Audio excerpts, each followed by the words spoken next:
په جاني خیلو کې د څلورو وژل شوو ځوانانو د وژنې ضد احتجاجي پرلط اته ورځې دوام لرلو په جاني خیلو کې.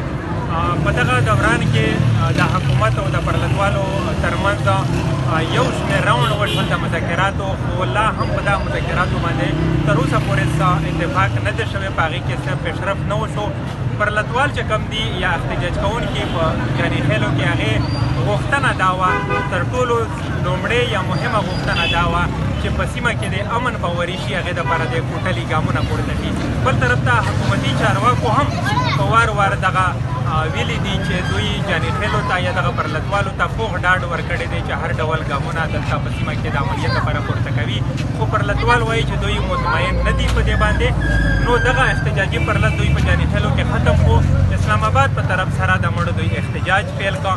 ټوله ورځ دوی په لارو کې چې کوم خنډونه وو په هغې کې ولاړ وو، پولیسو لخوا ځای په ځای روډونه بلاک بیریرز یې لګولي وو. اوس ماښام دغه پرلط یا دغه احتجاج کوونکي بنو بازار ته ګډ شول. وړاندې دوی روان دي، دوی وایي چې اسلام آباد ته به نیغ ځان رسوي، هلته اعلی واکمنو سره به چې کوم دی دوی خپل غږ شریکوي، هغوی ته به یې رسوي، او تر څو چې دوی خپلې غوښتنې منل شوې نه وي نو چې کوم مړي دي هغه هم خاورې ته نه سپاري او پرلط نه ختموي. دوی اته ورځې په جاني خیلو کې تېرې کړې، خو د خیبر پښتونخوا وزیر اعلی هم بنو ته رسېدلی دی. سره د نورو چارواکو مذاکرات هم په دې درمیان کې روان دي، خو لا هم په دې مذاکراتو باندې اتفاق نه دی شوی.